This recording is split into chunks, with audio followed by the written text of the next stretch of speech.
Hi, this is Michael Uslan. You're watching Batman on film.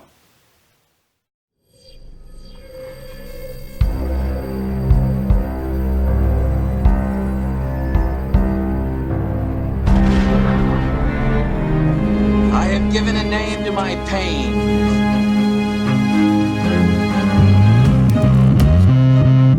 The Batman. Always waiting for some Batman to save you. It's simple. We kill the Bat of Gotham. I'm Batman.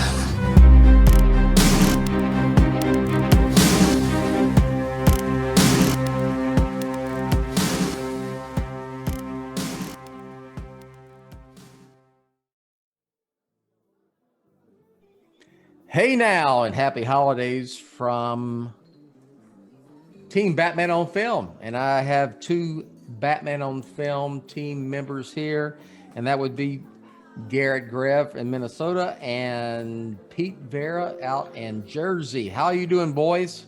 Doing great. Doing Doing very well. Happy holidays to you as well, Bill, and Thank you. Peter, of course, and everybody out there watching. Thank you. Great to be with you. Yes. Pete, how you feeling, my brother? I'm back to normal. I feel good. A lot of energy. I'm excited to talk about. Hey, give us a PSA. You had a little bit of the COVID, right, sir? I did. I had a mild case of the COVID, but all I received was a little bit of fatigue. That was Good. Really it.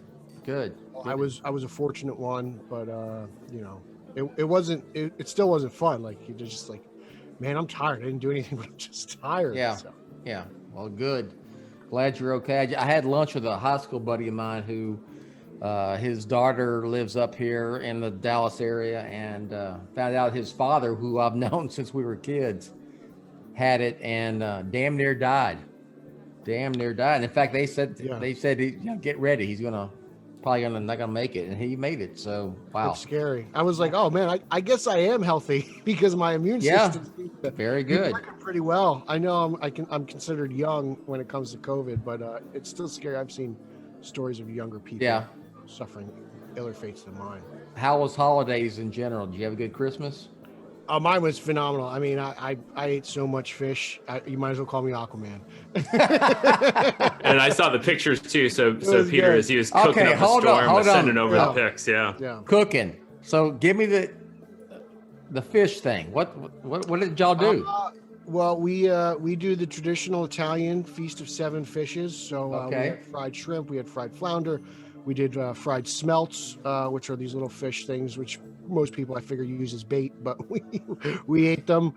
We had a fish sauce with 7 fishes: king crab, lobster, scallops, shrimp, mussels, clams. I might have missed something else in there.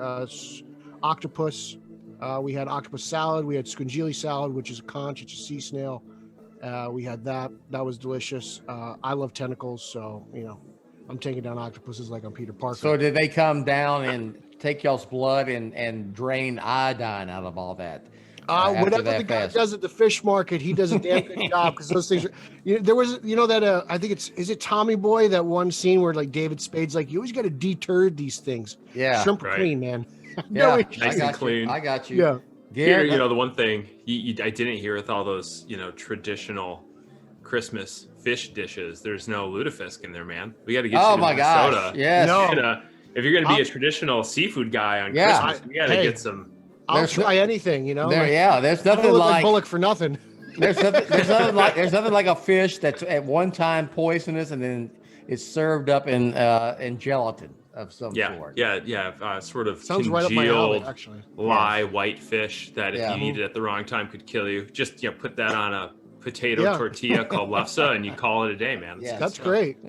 I'll come up there, we'll watch the Vikings, and we'll call it a day. Man, Garret, how about you, food wise and Christmas wise? How'd you have a good Christmas? I'm sure. Yeah, we had a great Christmas. We've all the little boys in our house are having a blast, and it's nice for them. We were distanced. We didn't really see family at all, but I've got 4 boys, so they have all the fun in the world. They just think it's like hanging out with your buddies all the time for these dudes. So we just stayed close, stayed at home, made a lot of food, a little bit of seafood, did a shrimp cocktail, some bacon wrapped scallions. And then, we do basically did like big appetizer meal on Christmas Day. So I just made like a ton of different appetizers and kind of ate all day, watched movies, watched the Vikings get destroyed by the Saints. That was not a fun game, particularly because of my feelings about the Saints. But, whatever, I'm sure we've got some very nice listeners in Louisiana that we don't want to screw the Saints, man. But we do, my guys, which are so crazy, they do these like cream cheese and roast beef wrapped green onions. I don't know if you guys ever have those. Where are the those pictures? guys, you don't post any pictures, bro. I've got a bunch on my phone. I'll send some over. I'll put some on Twitter or whatever. They gobble those up. I never know if I'm using social media the right way. I feel like I've got an Instagram account that I don't use. I should probably put those on Instagram. You got more but I'm just followers like, than me, so you're doing a pretty good job. I don't know. It's the fantasy football. It really kind of lifts the whole sea level for me. I like the cream cheese and jalapeno stuffers. Yeah, man. Yeah, Fantastic. Look, ain't nothing like what Pete could do, but we made 2 lasagnas for Christmas Eve. And then on Christmas Day, we were going to do the whole 9 yards. And I was like, just can't eat this huge meal again. So I had a turkey that I had already marinated. I Cajun fried it. And then I put it in the refrigerator after we did that, after it cooled down. And then I made a andouille sausage and fried Cajun turkey gumbo. I knew there was going to be gumbo in this. Yes. I knew it was coming. And I made that on, I don't even know what the day, but like the day after Christmas. So yeah, it was good. So we had a Christmas good time. dinner is always a bit of an afterthought. I mean, for me, just because like Christmas Eve is like an all out, just free for all. And then when it comes to Christmas dinner, I actually don't, we could have McDonald's on Christmas Day and I'd still be like more than content and full from yesterday. I will, when we have the watch party for the Batman, I'm going to do a big ass gumbo and then I'm going to have the barbecue catered. So we're going to have a good time, man. Good eating time at that part. And we'll discuss when we do this, you got to make sure Shu brings those mashed potatoes. I've been hearing about these mashed potatoes for years. For like 2 years, I've been hearing about these mashed potatoes at least. Yes, it's like sure, Jan. Okay, so all right, let's get to the conversation. Our main topic will be a little discussion of Wonder Woman 1984 that came out Christmas Day in the theater and on HBO Max, and we'll say where we watched it when we get there. But let's start off with Walter Hamada's interview with the New York Times, and some pretty revealing stuff. And I'll say this: I just happened to get up like at 3 or 4 o'clock in the morning, check my phone. Pete had texted me this and said, "You got to read this, man," and I did. And good stuff. So, Pete, I'll let you start, but since you're the man who found it and sent it to me, and then I talked about it on Batman on Film. So, what was your overall take on Mr. I was reading this stuff? I read the article, and the first thing that popped in my head was, didn't we already know this? If you've been following Batman on Film in his own little way, Jett's been hinting at this for a long time. So it didn't really come as news to me, but I guess there's certain people that need to be reminded of what's actually going on in the real world. Yeah. So I found it interesting. I thought it was really cool. I mean, obviously the thing that stole the show was the whole cul-de-sac thing. We all figured it was a one-off. We'll get to that. So yeah, but just the cul-de-sac. The 2 Batman things was interesting for me. I feel like it all hinges on if Keaton actually comes back and does this Flashpoint movie. And his Batman Beyond thing that always has been rumored. But I mean, it's cool to hear. It seems a little bit more credible coming from. I trust the trades and I believe in the trades. Aside from that crazy, snowman story they post with Momoa, but it's the New York Times. It's Walter Hamada. It's coming straight from the horse's mouth. So yeah, I mean, if you don't believe it, I'm sorry. It's the truth. I don't understand that thinking. I mean, it is spinning it. Yeah, and before I send over to Garret, I mean, it is this article was set up by Warner Brothers, I'm sure, to say, hey, here's what we're doing now going forward. You know, here's Wonder Woman 84 coming out. Here's what to expect, fans. So, Garret, your thoughts? Yeah, you know, it was really interesting for me, and I think one of the takeaways that I had with it, it's a little bit outside of the main conversation, I guess, but just how much we're influenced by, you know, social media algorithms and, you know, who you follow on Twitter, who you're friends with on Facebook, or whatever it might be, you know, Verra for a certain crowd, like how much that influences the information that you get. Because to Peter's point, like these are things, you know, depending on who you're following and what news sources you're reading, it was revealing that it was all sort of laid out, but we've been getting this in bits and pieces and chunks. So to see one group of fandom, which I don't always love that term, fandom online, have like the, oh yeah, okay, this is super interesting and it's kind of all laid out. It's more revealing than we're used to out of Warner Brothers, but very cool, very good information. This sounds like what I should expect. And then this other sphere of fandom that said like, no, we're not buying this. This is fake. There's a power struggle that they aren't speaking to. It's definitely not a cul-de-sac. This is going to continue because, you know, never say never, even when it's, you know, Walter Hamada. It's like crazy.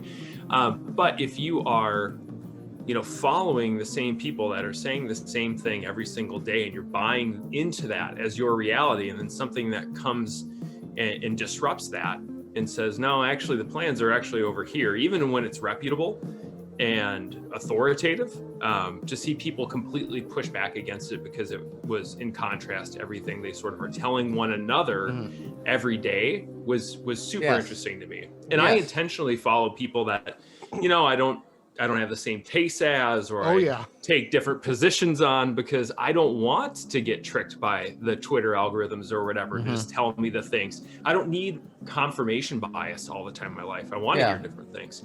So it's really strange to sort of see how that played out a bit.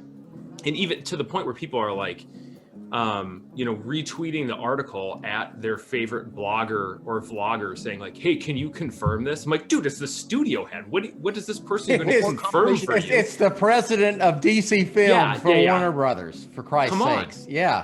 What information is that blogger that's trying to get their clicks up on their blog going to confirm? This is the horse's damn mouth here, people. Come on.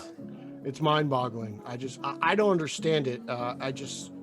You know, this Eric Holzman said this on Twitter. It's like when the lie is greater than the truth, you believe the lie. You know, it's just like they just gravitate towards it because that's what they want to believe. And, you know, you can't make people believe something, even though, you know, it's just, it's like Bill's like, well, why do you pay attention to these crazy people? I'm like, because it's the same reason why I watch CNN and Fox. Like I have to hear both sides. I just have to understand it.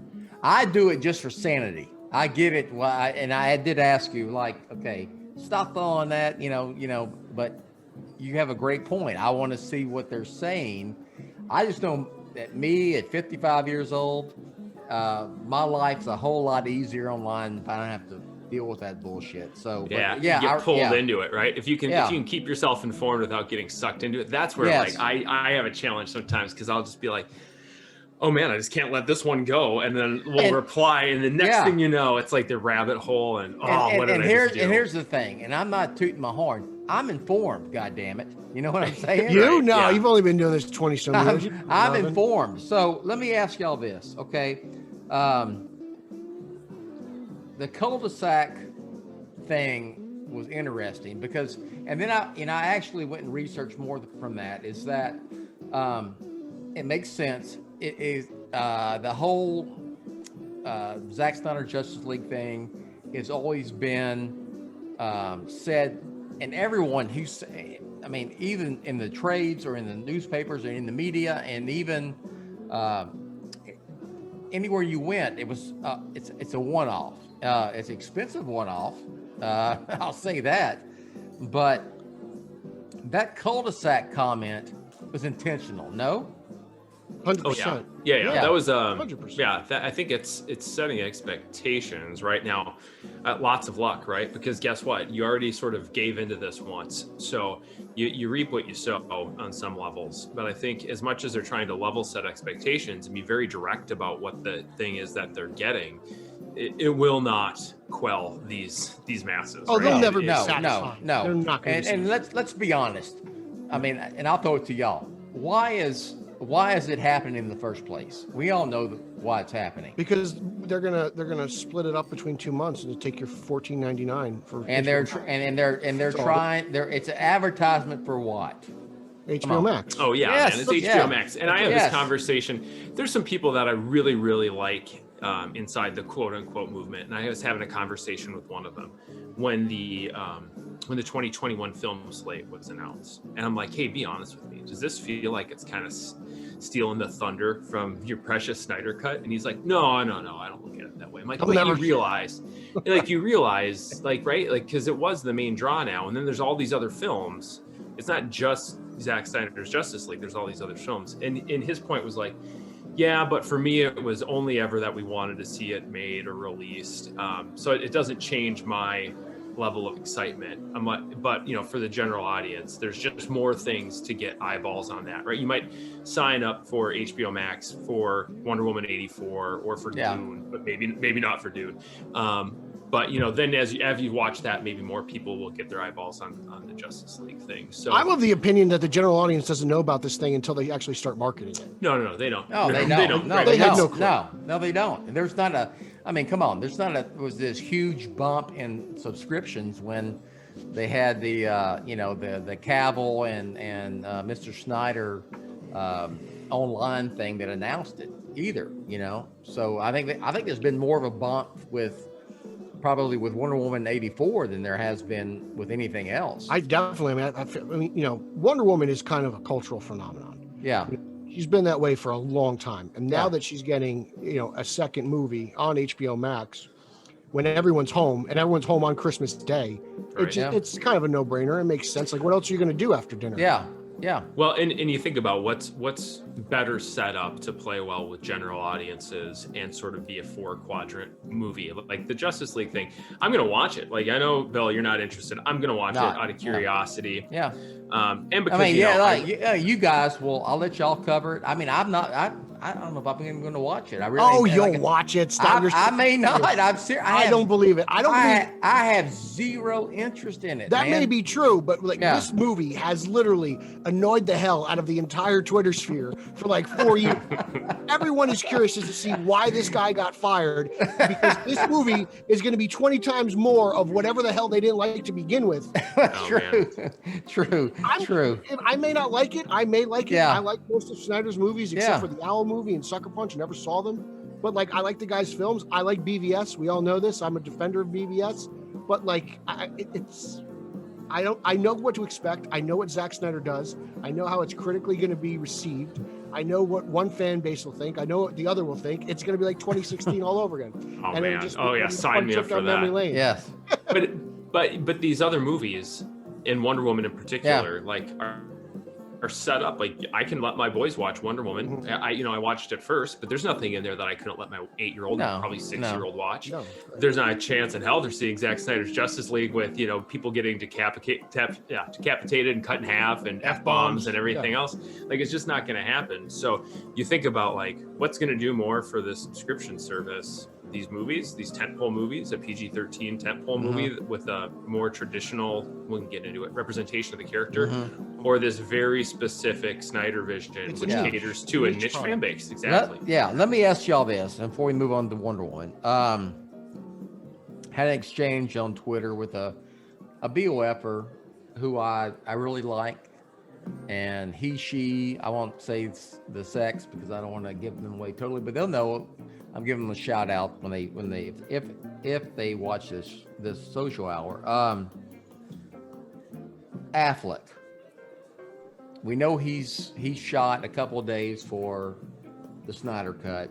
He's going to do a couple of days for the Flash. Does that mean he's back as Batman to you all? No, it doesn't mean he's back. And I love Ben Affleck. Ben Affleck is one of my favorite actors. He's one of my favorite directors. When he hits something, when he connects, he hits it out of the park. He's fantastic. I'm with you. In a lot of ways, I would have, not at this point, I would have been very, very, very happy to have him continue in the role. I was super bummed out when he bowed out. Right? I agree. The director, I agree. Two different times I was super disappointed. I was bummed out when he said he wasn't going to direct it. I was bummed out when he said he was hanging up the cape and cowl. Let me ask, okay, real quick. Who was like one of the only outlets who, when he was cast, was all about it? It was Batman on film. Oh, you were? Yes. And you had mentioned it before that as from a director for years, standpoint. For years, I wanted him to be involved with Batman. Yeah. But even recently, when we found out what that movie was about, and I'm like, I don't know if I like this, Yeah.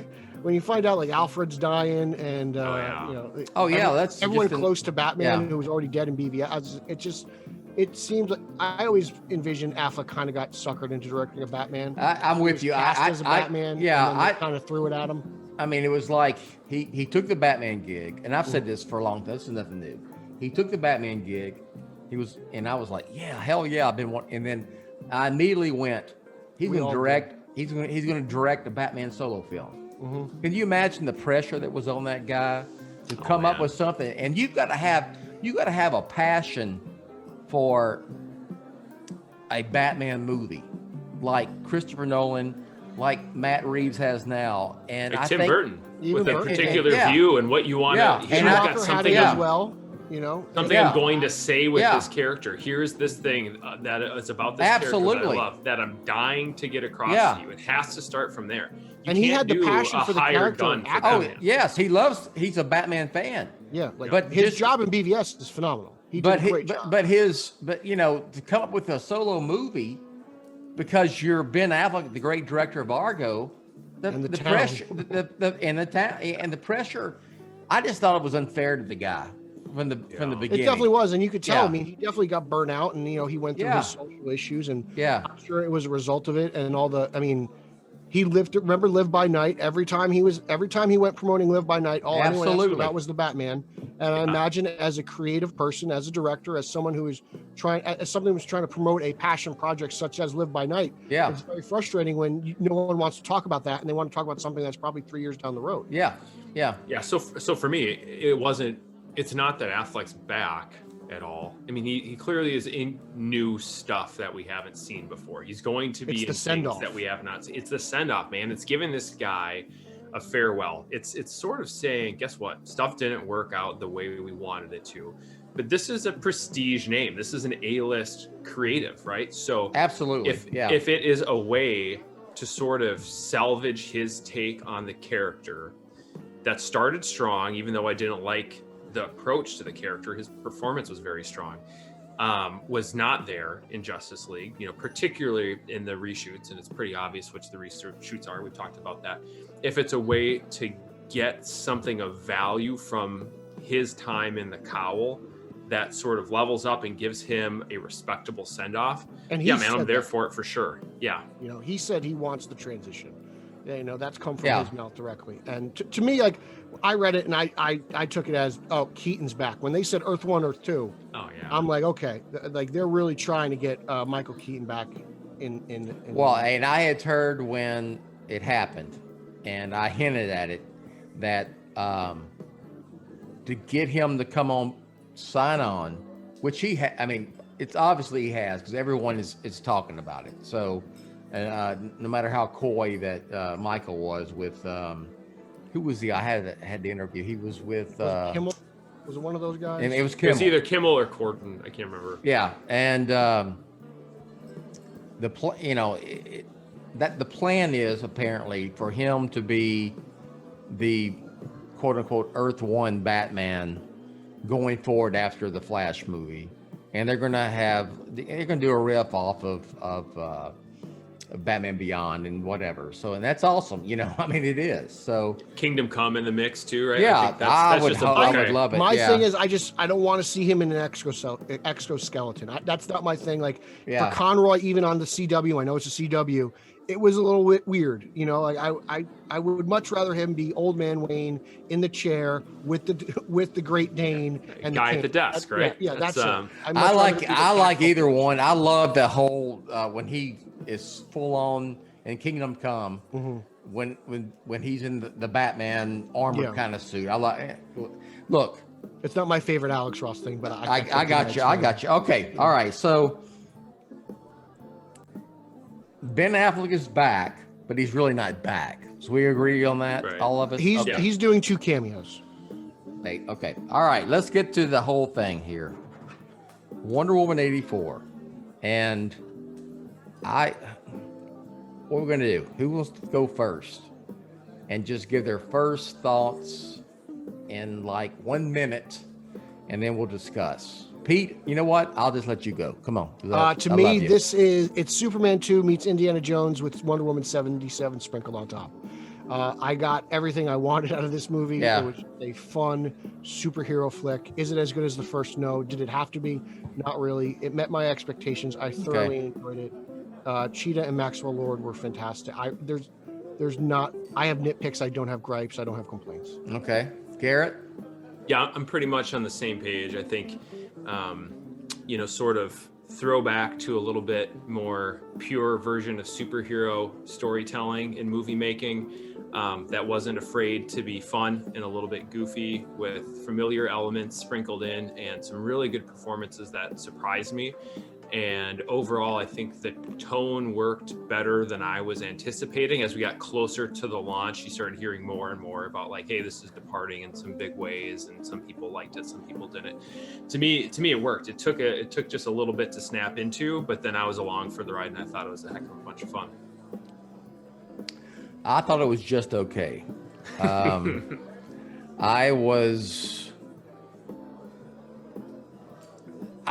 not a fan of the main story. And spoiler alert, the monkey's paw, wishful thinking, get what you wish for type deal. I thought if you're going to set it in 1984, which I graduated high school that year, I would have done something more along the lines of maybe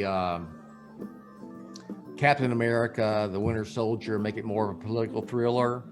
I thought that the fact that it was in 1984, they didn't do anything with it. I didn't think it could have been set any other time. And wasn't a fan of the Max Lord character. I thought it was way over the top. I loved Christian Wiig as the cheetah, and there wasn't enough of that. I didn't buy into the return of Chris Pine as Steve Trevor either. It was just a little bit too much of the fantastical. And there's like a meme that says that Wonder Woman just drops on to Max Lord, right next to me. I wish you would stop all of this, and then boom, and directed by Patty Jenkins. So yeah, I saw that too. Yeah. So now, did I hate it? No, I did not hate it. I thought it was just okay. My wife loved it. She loved it. Announced to Rachel. So that's just my take. I don't think it's I don't think it's a shit movie. I don't think it's one of the worst DC films we've had recently, but it was a little bit of a disappointment for me coming up because I love Wonder Woman. I think it's one of the You're best. A period piece guy though, like you get into that stuff. Yes, I do. Yeah, absolutely. For me, I from the opening scene in Themyscira, I was just captivated. Yeah, I mean that girl who plays Little Diana is absolutely brilliant. And then I find out she did all her own stunts, so I'm like, wow, she will eventually be Wonder Woman. Like she's the successor. She's absolutely crazy. But like the 80s stuff to me, as a child who was born in 86 and is more of a 90s kid, it just seemed like a love letter to more like 80s style of movie making. Like I see a lot of Indiana Jones in there. I've heard people compare it to the mall scene to Superman 3. It feels more like Metropolis and Superman 2 with the Kryptonians. Mm-hmm. It seems to take itself seriously, but is not necessarily that serious. I didn't mind Maxwell Lord. I felt like when he was on TV and being over the top, he was supposed to. He's a sleazy con man. Like he wants you to give you his money. So I kind of bought it. Kristen Wiig stole the show, really. I mean, as good as Gal is, every time Wiig is, as in my opinion, she's the Michelle Pfeiffer of this movie. You know, Oh, fair. Pfeiffer and Batman Returns stole the show, and I think Wig did exactly the same thing. She and I was compared that character to Black Manta. Like I eventually expect to see her in the next movie. She was better as Dr. Minerva than she was when we got to see the cheetah finally, the full-on cheetah. In my opinion, I thought her whole transformation was done very well, very well. No, it was really good. The jealousy and everything. Yeah. That's really what Barbara is. Like she wants to be Diana in every sense of the way, and she eventually became the warrior in a sense. Well, I think in a number of ways that's sort of why the 80s setting worked for me. And not because it was over the top. I think they could have done with some 80s songs in the soundtrack. I think because this has this sort of bright poppy feel to it, throwing some like classic 80s tunes in there wouldn't have felt totally disjointed, and there were spots for it. I've seen people say like the Zimmer score's good. Trevor, it is good. Great. Yeah, it's got some synth in it. It's good. But like Steve Trevor getting dressed up in 80s clothes for the first time could have had, a classic 80s song. And that felt like Diana in the first movie, when she's like, oh man, loved it. In this, the fish out of water thing was great because they swapped it. The role reversal thing was really good. It took what happened in the first movie and sort of flipped it on its head. But I'm a little bit older than Pete. Bill, not as old as you. But I remember a little bit more of the 80s, and I was like, I've said this online, like I grew up in small town northern Minnesota. We were like 7 years behind, so it felt like the 80s until the mid 90s anyway. But setting this thing in a decade that's sort of known for superficiality and greed and envy, and greed is good, Wall Street, and not to get political, like the rise of Donald Trump, and like all these things that were about power and money, and sort of unhooking marketplaces for good or for evil to get dollars flowing in. And you can always do better, you can always have a nicer car, you can always have bigger shoulder pads, like whatever it is. Like at a thematic level, that worked for me in the 80s, even though I think from a period standpoint, they really didn't kind of sink their claws into the Cold War thing until a little bit later. It's like the back third of the movie. Yeah. That's where it really sort of tied in with this nuclear arms race. And it's Superman 4 right there. I mean, and I said in my review is that unless you are a student of history or you're my age, you probably may not even get that aspect of it. It was very brief and very clunkily done. I will say this also, like I said, I graduated in 84. It was more of the setting was more of what people think of, kind of a parody of 1984, because it didn't look like that. It was just, Sure. Yeah. And I think that fits with the tone, of what they're doing in the movie, because this movie was not reality in a way that, so if I think about Wonder Woman, the first Wonder Woman, it is like, until you get to the third act, taking a World War I film and then adding this supernatural, superpowered element to it. But the setting, the rules of that world largely stay the same, except for Diana and then Ares, who exist outside of the rules of that world. That's why they're otherworldly. That's why they're supernatural.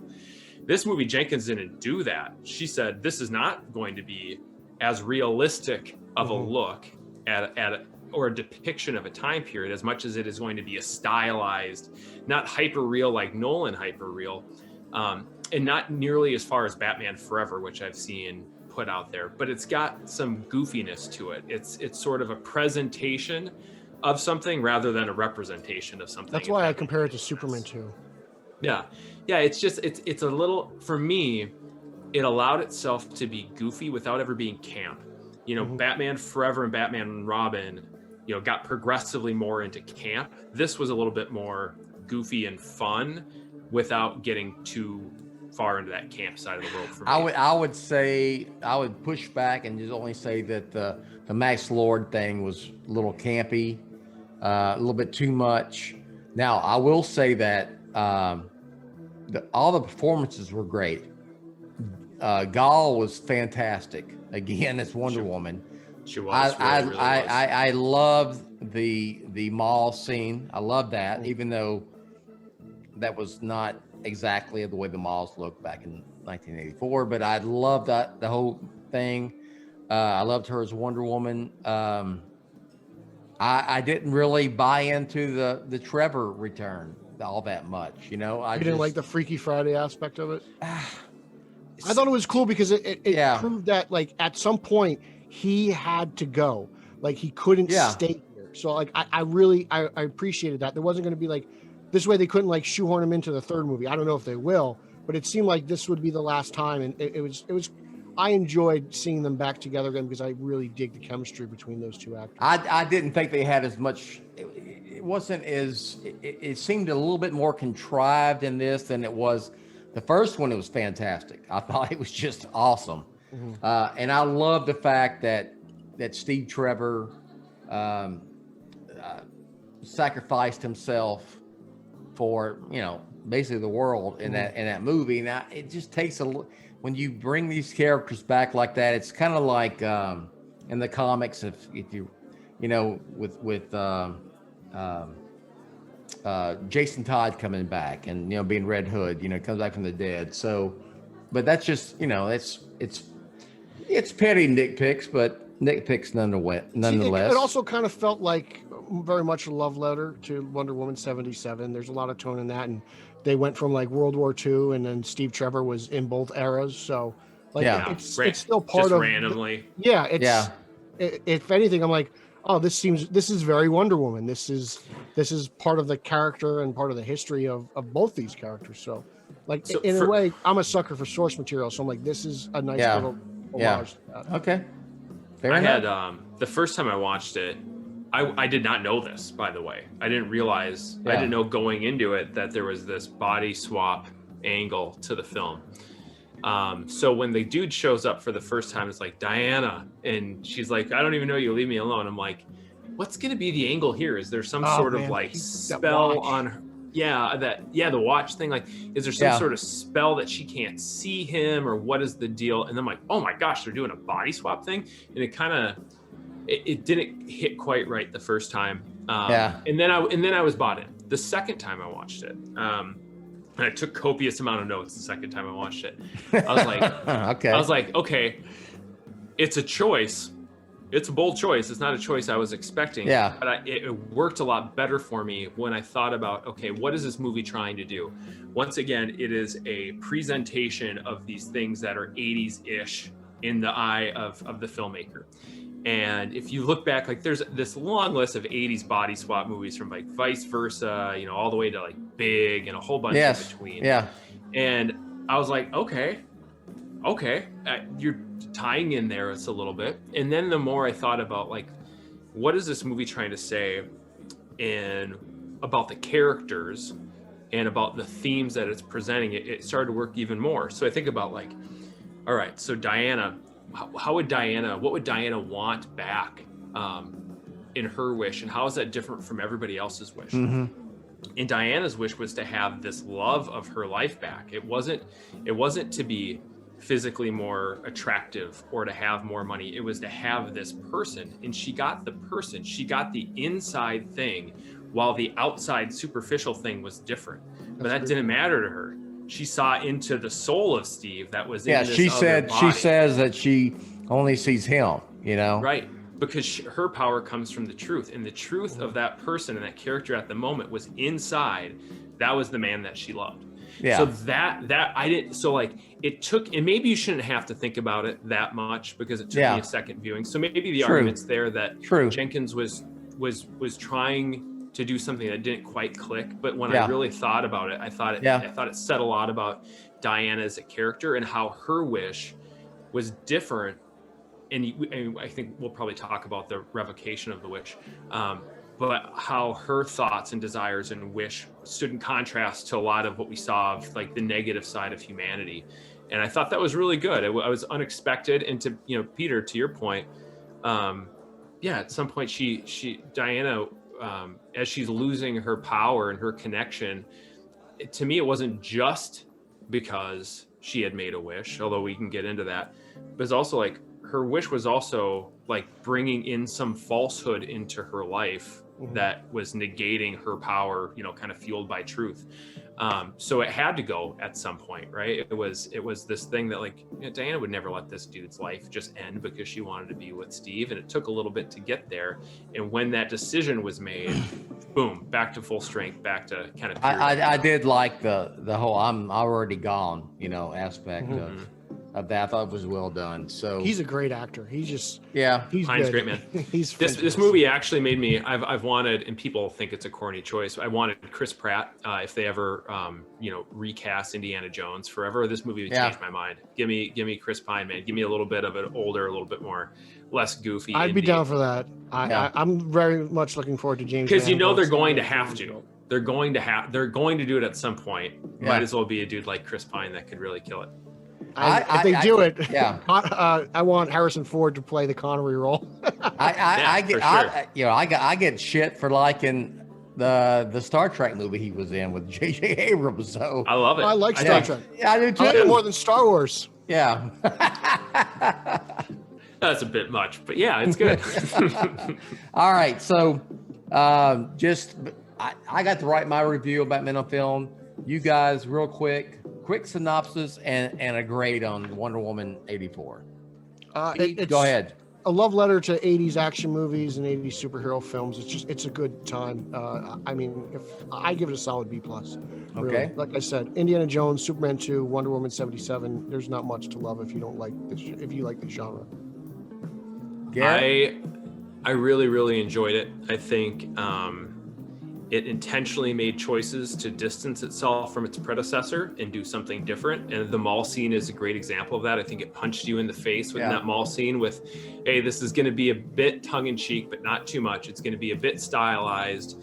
It's not going to be what we've done in the past in this universe with this character. And then the rest of the movie leveled out a bit more for me. It's sort of like, I think about Batman Forever, that first scene with Two-Face stealing the bank vault, and they get the goofy security, that's boiling acid, and it's like, and then the thing swings perfectly back in place. Like that was almost as goofy as that movie got, and then it leveled out a bit more because it was making a big statement. This is not going to be like the installments we've had in the past. I thought it was, in some really compelling ways, an emotional and feminine action adventure movie, which we don't see a lot of. You think even to the fighting styles and the choreography were very rounded, very fluid, sort of very defense, based on defense and sort of momentum redirection, which they talk about as opposed to like hyper masculine aggression, which I thought just fit the character so well. I do have, nits I would pick. There's some things in the script where, not to pull a Mark Bernardin, but like I would rewrite things a little bit differently. And that is just fine. To me, it was a solid B+. I said, I think on the Facebook group, a B++. It's almost an A- for me. The pros strongly outweighed the cons in my book. You can read my review on Batman on Film. I gave it a C+. I did not hammer that film. I just pointed out why I didn't "quote unquote" love it. And like I said, announcer Rachel, my wife, she loved it, and we got into a semi-argument over it. Not to be a fly on that wall. Yeah, man, for sure. And she's an English teacher, so she got the whole, and I did too, but the whole monkey's paw type thing and everything. So I still think it's a win for DC on film, regardless. What was Rachel's reaction to Linda Carter? Oh my God! Oh, we didn't even talk about that, man. Yeah, that was because so I watched it with my mother, and my mother was like, "That's my Wonder Woman." Yes, she got excited yes. That made the movie for her. The same thing. And you know what? That she is my Wonder Woman too. So when I saw the ending, I did not, as much as I'm not a big post-scene person, and I'm not a big fan of this wink nod cameos. Love that. I did. My uncle texted me, and he'll watch superhero movies. He knows I'm really big into them. He's 50, just turned 50 this year, so it was his Wonder Woman too, right? And he's had like a crush on Linda Carter since he was a kid, and he is like, oh my gosh, they really did it. This is amazing. It's so great. It's like, yeah, I'm not saying anything wrong about Gal Gadot, but that is a woman right there. Linda Carter is like. Truth be told, I had a little, I had a Wonder Woman Linda Carter poster in my room as a kid, along with my Farrah Fawcett poster from 1976. Oh yeah. So you're gonna look that up. Yes. I mean, if you look over my shoulder here, I got Diane in a blue dress and the Golden Eagle. So I've got my little Wonder Woman shrine too. Yeah. One other thing I'll share quick, Bill, because you said it's a win for DC Films. We have family, or not, like our best friends that live down the street from us. They've got 2 girls that are the same age as our 2 oldest boys, and they know, I'll write about movies and stuff on the internet. And my wife's friend texted her and said, "Hey, did Garret review the new Wonder Woman movie?"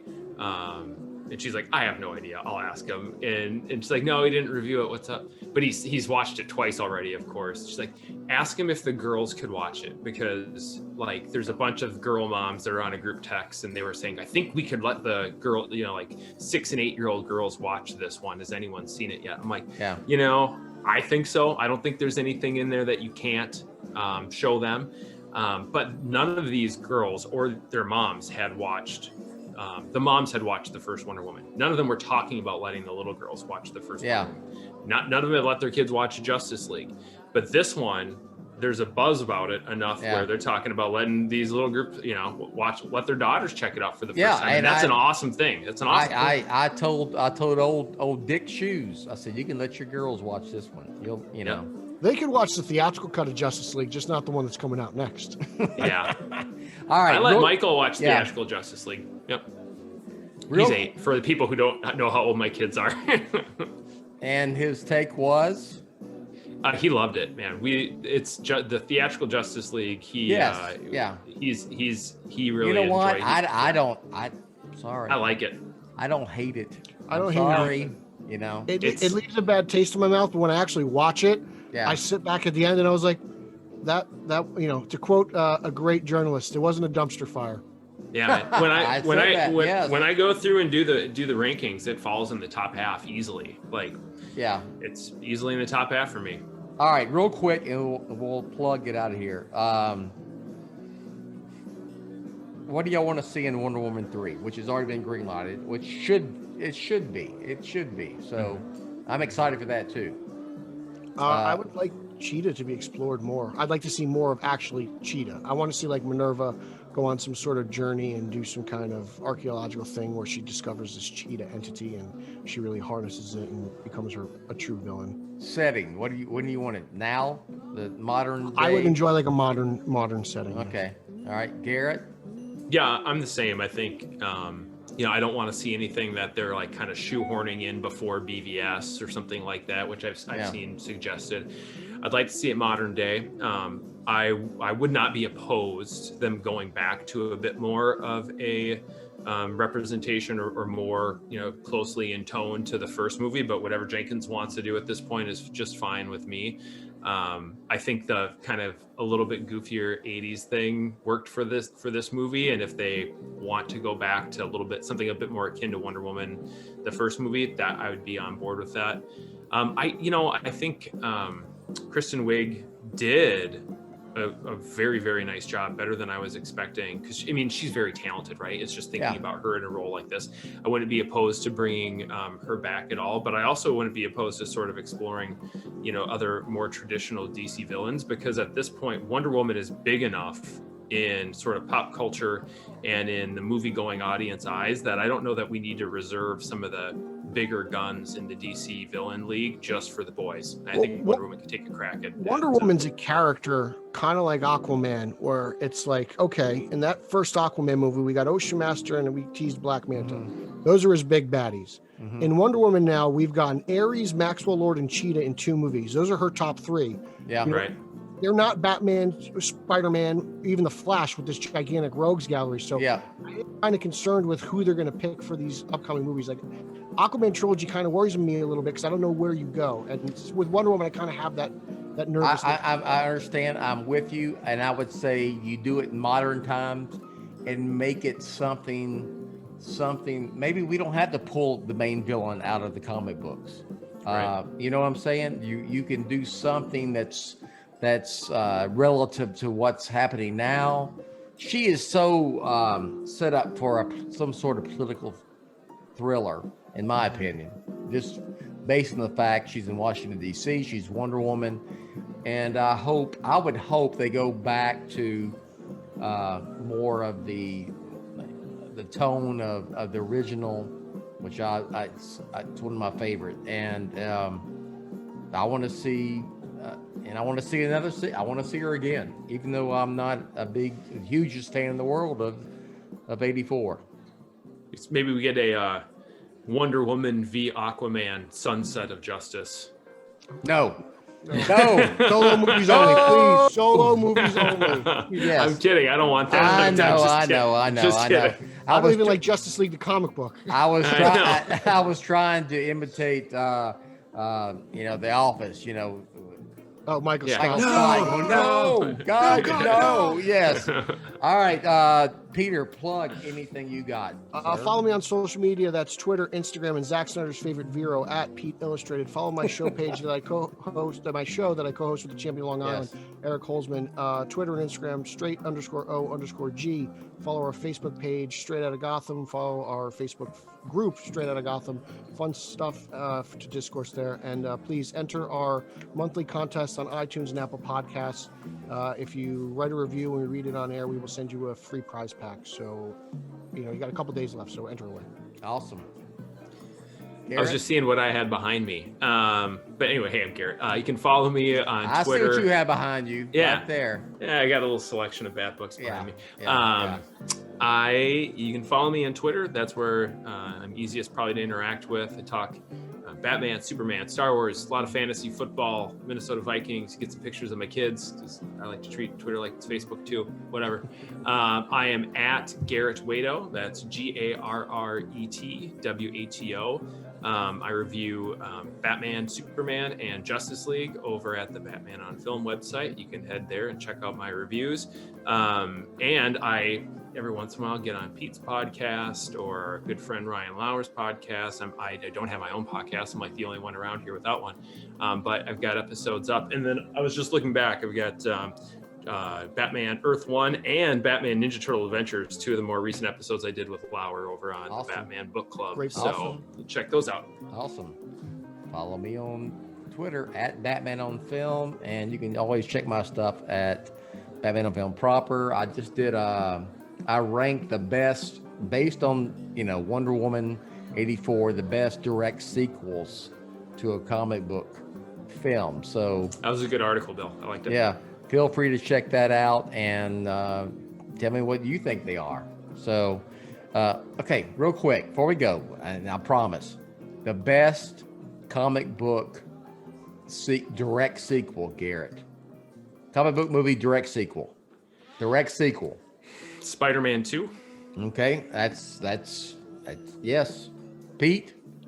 It's clearly The Dark Knight. Oh wait, The Dark Knight. What am I thinking? It's The Dark Knight. No, you've already submitted your answer. You're done. Spider-Man on Film coming next from Garret. Dark Knight.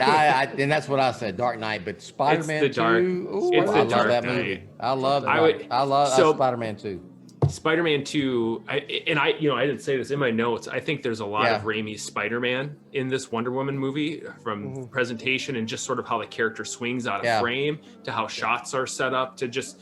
Think about Donner in those Spider-Man movies, Absolutely, and Donner is the thread to both. Yeah. But so when I think about The Dark Knight, I almost don't include it. It clearly is a superhero movie, but I almost don't include it in that sort of category of superhero movies, because these other superhero movies to me are like, The Dark Knight is just like a great American crime movie. I mean, I hate to say, it sounds pretentious to say I like elevated above superhero movies, because I love superheroes movies so much, but it's distinct enough that when I think a superhero movie sequel, Spider-Man 2 comes to mind, even though The Dark Knight is probably my favorite movie of all time. Right? That's how I save that whiff right there. All right.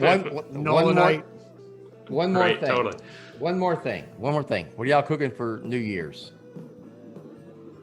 We had a prime rib going. Okay. And it's going to be a little bit more traditional of a feast than we did for Thanksgiving or Christmas. prime rib. We're still gonna do a lot of appetizers, you know, mashed potatoes, like cheesy mashed potatoes. Okay. You know, heavy enough meal that I might fall asleep before midnight, even though I'm a night owl. We'll see. Pete? We do vodka penne. We do a couple rings of sausage, and we do some roquefort lamb. I am going to make a big batch of collard greens and some black-eyed peas. You know the whole Southern thing about what you got to eat on New Year's Day, right? You know, the greens are for money, and you know, and I'll do something else on the side. Oh, I'll make a big cornbread for sure with that. So I can't wait till this Batman watch party because I'm just gonna hang out. I'm gonna eat. I'm gonna have to not eat for like a week just to like. Y'all need to. All right. I'll bring the Miller Lite. Don't worry. Yeah. All right. This has been a good show. And then I'll bring the good beer. Thank y'all for coming on, my Batman on Film brothers, and Batman on Film, Pete and Garret. Authoritative, definitive. The Gum original. And we'll catch you next time. Thank you for watching.